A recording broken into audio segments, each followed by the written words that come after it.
Radio Classique, l'édito politique avec Le Figaro. Et avec Guillaume Tabar, 8h11 sur Radio Classique. Guillaume, Nicolas Sarkozy était hier devant les chefs d'entreprise au MEDEF. Peut-on parler d'un sarcochot? Écoutez, oui, je crois que c'est l'expression qui convient, un sarcochot, à la fois par la nature de la prestation, mais aussi par la nature de l'accueil qui lui a été réservé. C'est vrai que Nicolas Sarkozy a une capacité assez inégalée à faire le spectacle, comme on dit, par des formules chocs, par une capacité d'humour et même parfois d'autodérision. Alors attention, ça ne veut pas dire qu'il se contente de faire du spectacle et de brasser du vent. Hier, il a parlé du Brexit, de la place de la Russie et de la Turquie dans l'équilibre du monde, de la crise climatique, du défi démographique qui, à ses yeux, est plus important encore que le défi climatique. Tout ça, bien sûr, il y avait du contenu et les chefs d'entreprise ont été incontestablement séduits. Vous me direz que ça n'était pas sans doute le public le plus difficile pour lui, mais faut quand même le faire. Et en l'occurrence, ça n'est pas donné à tout le monde.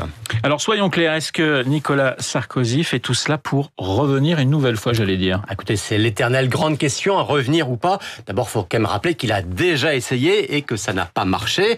20% à la primaire en 2016, écrasé par François Fillon, devancé même par Alain Juppé.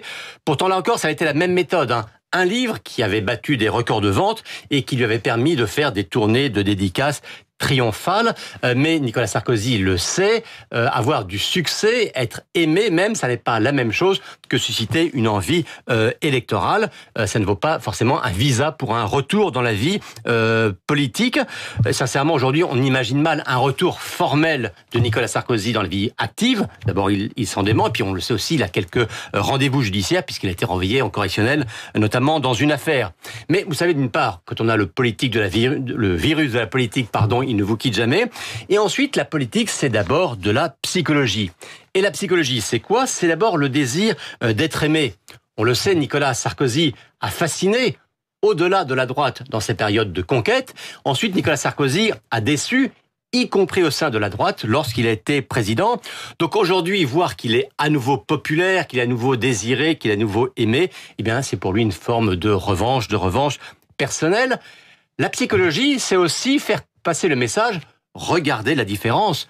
La différence avec tous ceux qui, après lui, ont cherché ou cherchent encore à reprendre le leadership de la droite, de Fillon, avec l'accident que l'on a connu, à Laurent Wauquiez, balayé au lendemain des européennes, en passant hier par Jean-François Copé, ou aujourd'hui par Xavier Bertrand, Valérie Pécresse, Bruno Retailleau ou d'autres, dont à ce jour, aucun ne s'impose de manière évidente.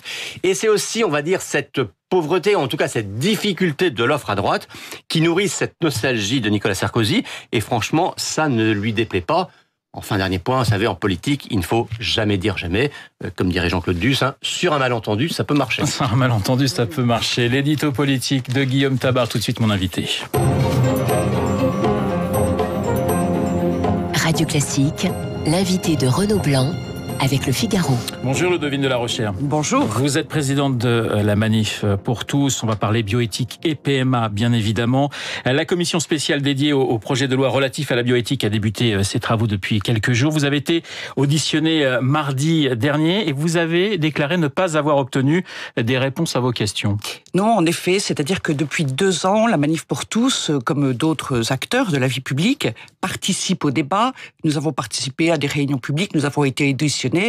Vous reconnaissez qu'il y a un débat depuis déjà 14 mois sur ces questions. Au débat, mais je vais y revenir, et je peux peut-être dire d'emblée effectivement au pseudo-débat, c'est-à-dire que nous avons aussi adressé une lettre ouverte au président de la République, un petit document d'une 50aine de pages, et face à cela, nous n'avons jamais eu de réponse à tous les obstacles, à toutes les difficultés que nous avons évoquées concernant la PMA sans père, pas de réponse sur les conséquences, sur les implications, et les demandes de rendez-vous que nous avons faites sont restées sans réponse. Autrement dit, il n'y a pas de dialogue. Et je parlais d'un pseudo-débat parce qu'il y a eu des états généraux de la bioéthique. Vous avez été reçu par les députés le 27 août. Oui, mais nous avions déjà été reçus et nous avions déjà été auditionnés, mais les rapports qui ont été publiés ensuite n'ont jamais développer de réponses à nos interrogations. Et d'autre part, il y a eu donc les états généraux de la bioéthique, dont les résultats ont montré massivement la volonté des participants d'un statu quo sur la PMA, d'un maintien de l'encadrement de la PMA tel qu'il est aujourd'hui.